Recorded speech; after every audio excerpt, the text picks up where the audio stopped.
ഞാൻ ഗ്ലോബൽ അക്കാദമിയിലാണ് പഠിച്ചിരുന്നത്. അവിടെ ഞാൻ ഡിപ്ലോമ ഇൻ എയർപോർട്ട് അഡ്മിനിസ്ട്രേഷനാണ് പഠിച്ചത്. എക്സാം കഴിയുന്ന മുന്നേ തന്നെ ഞാനവിടെ പ്ലേസ്മെൻറ്റ് അയക്കണേ. ഞാൻ ഇപ്പോൾ ട്രാവൽസിൽ ടിക്കറ്റിംഗ് സ്റ്റാഫാണ്. നല്ല ഫ്രണ്ട്ലി ആയിട്ടുള്ള ടീച്ചേഴ്സാണ്. കോളേജ് ലൈഫ് അടിച്ച് പൊളിക്കണമെങ്കിൽ ഇങ്ങോട്ട് തന്നെ പോരും. ഞാൻ ഗ്ലോബൽ അക്കാദമിയിലായിരുന്നു പഠിച്ചിരുന്നത്. കോഴ്സ് കംപ്ലീറ്റ് ആയ പാടനെ എനിക്ക് ജോബിന് കയറാൻ സാധിച്ചു. അതിന് എന്നെ സഹായിച്ചത് ഗ്ലോബൽ അക്കാദമിയുടെ MD ആയ ഷെഫീഖ് സാർ ആയിരുന്നു. വളരെ ഫ്രണ്ട്ലി ആയ ഒരു ക്യാമ്പസ് ആയിരുന്നു.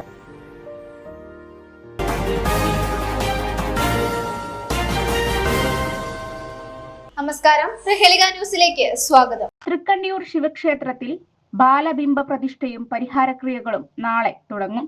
കോഴിക്കോട് സാമൂതിരി രാജവക തൃക്കണ്ടിയൂർ മഹാശിവക്ഷേത്രത്തിൽ 19 മുതൽ 24 വരെ ജീർണോദ്ധാരണവും ബാലബിംബ പ്രതിഷ്ഠയും പരിഹാരക്രിയകളും ക്ഷേത്രം തന്ത്രി ചേനാസ് ശങ്കരനാരായണൻ നമ്പൂതിരിയുടെ നേതൃത്വത്തിൽ നടക്കും. നാളെ രാവിലെ 10:30 തൃക്കൈക്കാട്ട് മഠം സ്വാമിയാർക്ക് സ്വീകരണവും നൽകും.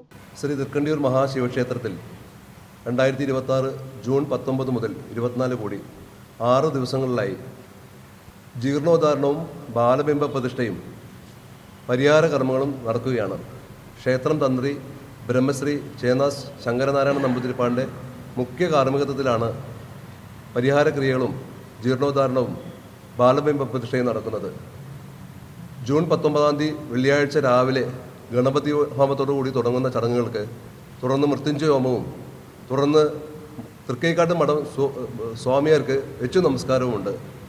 എല്ലാ ദിവസവും ഗണപതി ഹോമവും വിശേഷാൽ പൂജകളും ക്ഷേത്രത്തിൽ ഉണ്ടായിരിക്കുന്നതാണ്.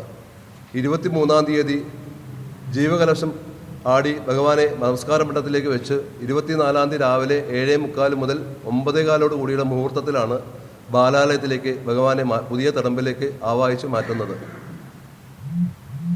2016 നടന്ന അഷ്ടമംഗല്യ സ്വർണ്ണ പ്രശ്നത്തിൽ കണ്ട പരിഹാര കർമ്മങ്ങളും അതോടുകൂടി തന്നെ പ്രധാനമായി കണ്ടത് ദേവൻ്റെ ബിംബവും പീഠവും മാറ്റരുത് എന്നുള്ള പ്രത്യേക നിർദ്ദേശ കാരണത്താൽ ഇപ്പോൾ സംഭവിച്ചിട്ടുള്ള കേടുപാടുകൾ, ബിംബത്തിനും പീഠത്തിനുമുള്ള കേടുപാടുകൾ ഒരു നല്ല ശില്പിയെ കൊണ്ടുവന്ന് പരിശോധിച്ച് വേഴപ്പറമ്പൻ ചിത്രഭാനു നമ്പൂതിരിപ്പാടിൻ്റെ നേതൃത്വത്തിൽ വാർത്ത് കെട്ടി സംരക്ഷിക്കണമെന്നാണ് പറഞ്ഞിട്ടുള്ളത്. അത് പ്രകാരം ശ്രീകോവിലിനകത്ത് ജീർണോദ്ധാരണ പ്രവർത്തനങ്ങൾ തുടങ്ങുന്നതിന് വേണ്ടിയിട്ടാണ് ഭഗവാനെ ഇപ്പോൾ പുതിയ തടമ്പിലേക്ക് ബാലബിംബത്തിലേക്ക് മാറ്റി ബാലാലയത്തിലേക്ക് മാറ്റുന്നത്.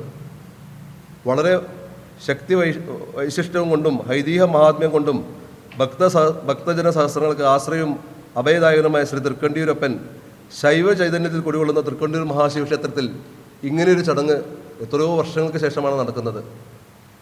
നമുക്കറിയാം, ചരിത്രപരമായും ഐതിഹ്യപരമായും ഒരുപാട് സവിശേഷതകളുള്ള ക്ഷേത്രമാണ് തൃക്കണ്ടിയൂർ മഹാശിവക്ഷേത്രം. കോഴിക്കോട് സാമൂതിരി രാജാവിൻ്റെ ട്രസ്റ്റിഷിപ്പിലുള്ള ക്ഷേത്രം കൂടിയാണ് തൃക്കണ്ടിയൂർ മഹാശിവക്ഷേത്രം. പരശുരാമനാണ് പ്രതിഷ്ഠിക്കപ്പെട്ടതെന്നാണ് ഐതിഹ്യം. ഒരേ ദിവസം 3 ക്ഷേത്രങ്ങളിൽ പരശുരാമൻ പ്രതിഷ്ഠ നടത്തിയെന്നും അത് രാവിലെ തിരുവണ്ണൂരും ഉച്ചയ്ക്ക് മണ്ണൂരും വൈകിട്ട് തൃക്കണ്ടിയൂരുമാണ് എന്നാണ് ഐതിഹ്യം. അതുപോലെ തന്നെ ഏറ്റവും പ്രധാനപ്പെട്ട ഒരു പൂജ മണ്ഡലകാലത്ത് നടക്കുന്ന ശക്തി പൂജയാണ്. മറ്റൊരു ക്ഷേത്രത്തിലും കാണാത്ത ചടങ്ങുകളാണ് ആ ക്ഷേത്രത്തിൽ മണ്ഡലകാലത്ത് നടക്കുന്നത്. അതുപോലെ തന്നെ മറ്റു ക്ഷേത്രത്തിൽ നിന്ന് വിഭിന്നമായി ഉത്സവം പാണി കൊട്ടിയാണ് ആരംഭിക്കാറ്. മറ്റു ക്ഷേത്രത്തിൽ നിന്ന് വ്യത്യസ്തമായി മുളയിടലോ കൊടിയേറ്റമോ ഉത്സവ സമയത്ത് ഉണ്ടാവാറില്ല. അങ്ങനെ ഒരുപാട് പ്രത്യേകതകൾ നമ്മുടെ ഈ ക്ഷേത്രത്തിനുണ്ട്. തൃക്കണ്ടിയൂരപ്പൻ എന്ന് പറയുന്നത് സാമൂതിരി ദേവസ്വത്തിലെ ഏറ്റവും കൂടുതൽ സമ്പത്തുള്ളൊരു ക്ഷേത്രം കൂടിയാണ്. അതിന് തെളിവായി ഒരുപാട് സാമഗ്രികൾ ഈ ക്ഷേത്രത്തിൽ ഇപ്പോഴും ഉണ്ട്. ഭഗവാന്റെ ചൈതന്യവും ബിംബത്തിൽ കുടികൊള്ളുന്ന അനുഗ്രഹ കലകൾക്കും കാലക്രമത്തിൽ സംഭവിക്കുന്ന ശക്തിക്ഷയം പരിഹരിച്ച് പുഷ്ടിപ്പെടുത്തി ദേശത്തിന്റെയും ഭക്തജനങ്ങളുടെയും ഐശ്വര്യത്തിനായി കർപ്പൂരാദി കലശവും നടത്തുന്നതിന്റെ മുന്നോടിയായാണ് ബാലബിംബ പ്രതിഷ്ഠയും പരിഹാരക്രിയകളും നടക്കുന്നതെന്നും അന്നേ ദിവസങ്ങളിൽ സുകൃതഹോമം, മൃത്യുഞ്ജയ ഹോമം, തത്വകലശം, ബ്രഹ്മകലശം, ഭഗവതി സേവ, ഗണപതി ഹോമം, പരികലശം എന്നീ പ്രധാന വഴിപാടുകളും നടത്തപ്പെടുന്നതാണെന്നും executive officer Sasikumar Menon, ad hoc committee ഭാരവാഹികളായ ചെമ്പഞ്ചേരി വിജയൻ, ചെറുകര രാവുണ്ണിക്കുട്ടി, എടയത്ത് മോഹനൻ, പച്ചയത്ത് ശങ്കരനാരായണൻ എന്നിവർ പറഞ്ഞു. News desk Prahelika news. തിരൂരിൽ IHT തന്നെ ഹിറ്റ്. നൂതന സ്കിൽ പരിശീലന രംഗത്ത് നിരവധി അവാർഡുകൾ കരസ്ഥമാക്കിയ തിരൂർ IHT 25-ാം വർഷത്തിലും ജൈത്രയാത്ര തുടരുന്നു. ഗവൺമെന്റ് PSC അംഗീകരിച്ച വിവിധ കോഴ്സുകൾ, അന്താരാഷ്ട്ര നിലവാരമുള്ള സർട്ടിഫിക്കറ്റുകൾ, നോർക്ക അറ്റസ്റ്റേഷൻ, AI ടൂൾസ് ഉൾപ്പെടുത്തിയ കരിക്കുലം, പ്ലേസ്മെന്റ് അസിസ്റ്റന്റ് സൗകര്യം. IHT college,